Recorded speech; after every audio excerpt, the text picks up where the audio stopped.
This video familiarizes you with the different sections of GSTR1 in which data has to be furnished. As stated in GSTR1 Return Overview video, the sections can be broadly grouped into two categories. In one category, invoice level details have to be furnished, whereas in the other category, summary level information has to be furnished. The first group has 5 tiles. The first tile summarizes the invoice details furnished in respect of B2B supplies to registered persons. B2B or business-to-business invoices are issued against supplies made from one registered person to another registered person. The invoice level data of all B2B supplies made in the given tax period needs to be uploaded in GSTR1 for successful filing of tax return. As explained in the GSTR1 overview video, log into the GST portal and navigate to the GSTR1 dashboard by selecting the current tax period. Click the B2B invoices block. If you have already uploaded invoice details, you will see a screen displaying the receiver-wise summary as shown. Clicking the link underlying each receiver GSTIN will take you to a screen in which already furnished invoice details are visible. If you want to add more invoices for the same receiver, you can do so by clicking the Add Invoice button here. To add invoices issued to other receivers, go back to the previous screen and click the Add Invoice button like before. On the Add Invoice page that opens, enter the GSTIN or UIN of the receiver taxpayer and move to the next field either by using Tab key on your keyboard or by clicking into the next field with your mouse. Notice that the receiver name, the default place of supply, and the default supply type fields get auto-populated. The supply type field gets populated based on your place of supply. If the place of supply is not the same as that of the receiver's place of business, you can change it from the POS drop-down list and the supply type will be displayed accordingly. In case of deemed export invoices or invoices for supplies made to SEZ, please check the relevant boxes as applicable. The invoice number should be unique for every GSTIN for each financial year of maximum length 16 characters and alphanumeric with allowable special characters of slash and dash. After that, enter the date of invoice. Please note that the invoice date cannot be a future date or a date prior to the date of registering with GST. Next, enter the total value of the invoice. Select the Supply Attract Reverse Charge checkbox if applicable. Reverse charge is applicable in case you are supplying goods or services that have been notified by the government under the reverse charge mechanism. Select the Is Commerce checkbox if the supply was made through an e-commerce portal. Scroll down to enter the taxable value of invoiced items as per the applicable rate of taxes. The rate here denotes the integrated tax rate or combined tax rate of central tax plus a state or union territory tax. On entering the taxable values, system will automatically update the central tax and state or union territory tax fields calculated on the basis of rate and taxable value. Enter the cess value if applicable. If the tax amounts collected in the invoice are different from the calculated values, you should edit the calculated values then. After entering the invoice details, click Save to save the invoice data. Notice the confirmation message and your invoice details under the Uploaded by Taxpayer tab. You may keep adding more invoices by clicking the Add Invoice button in similar manner.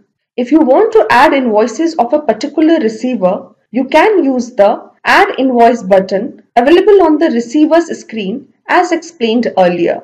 In that case, the receiver's GSTIN, name, default place of supply, and default type of supply fields would be pre-populated. The Uploaded by Taxpayer tab shows all the invoices that you have uploaded for a given tax period. Similarly, Uploaded by Receiver tab displays the invoices that you missed from your GSTR1 but were detected and uploaded by the receiver taxpayer. If the receiver taxpayer has modified any invoice that you uploaded in your GSTR1, it will show up under the Modified by Receiver tab. And finally, the Rejected by Receiver tab displays invoices from your GSTR1 that were rejected by the receiver taxpayer. By default, the invoices appear as pending once they are saved and while the system is validating the data. If there are no validation errors, the invoices show as processed and they flow to GSTR2A and GSTR2 of the respective receiver taxpayer. Once done, click the Back button to return to your GSTR1 dashboard and add details of supplies to consumers. Similarly, you can enter the invoice details in the B2C Large Invoices section of all interstate supplies made to unregistered persons where the invoice value is greater than 2,50,000 rupees. Click this tile and click the Add Invoice button. Please note that this type of invoice does not require the recipient's GSTIN. Just ensure that the value of each invoice that you enter in this category is greater than rupees 2,50,000. Otherwise, the system will not accept the invoice and will show an error message. For entering credit and debit notes, you will need to furnish the details of the original invoice against which this instrument was issued. For export invoices, you will need to furnish the invoice number and additional details such as the port code and whether the GST payment is to be made or not. The shipping bill number or bill of export number is not a mandatory field, but if the same is available at the time of filing GSTR1, the same should be provided. Let's scroll down and move to the next section, GSTR1 Other Details.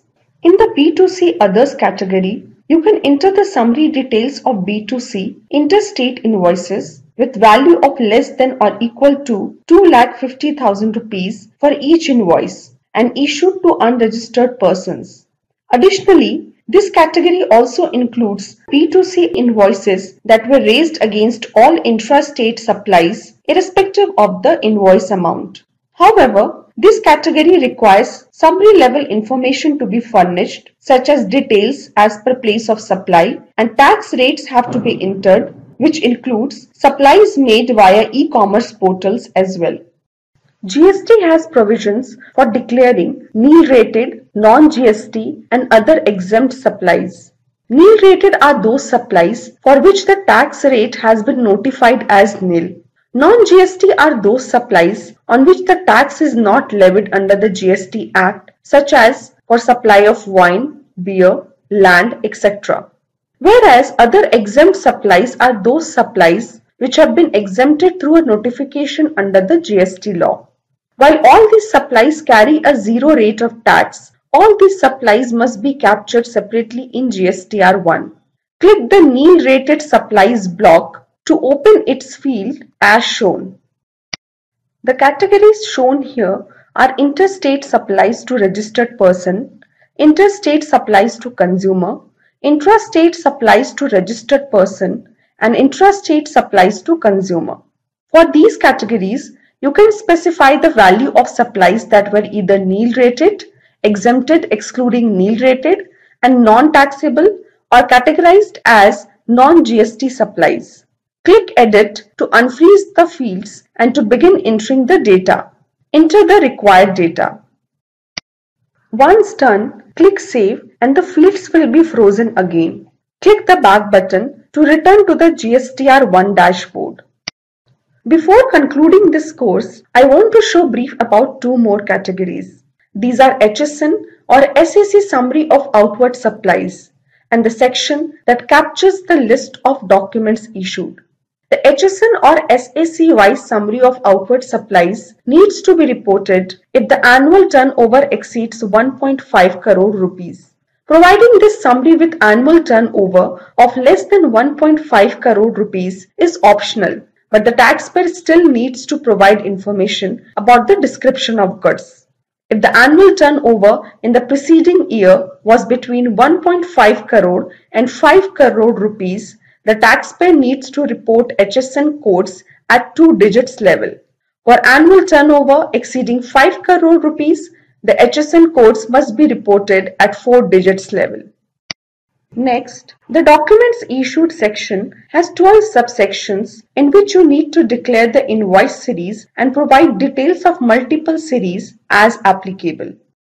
After you have added invoices for sections relevant to your business, in the bottom section of the page, you will find an option to submit your return for auto-validation of details, a checkbox for signing declaration, and the buttons to facilitate the e-filing steps.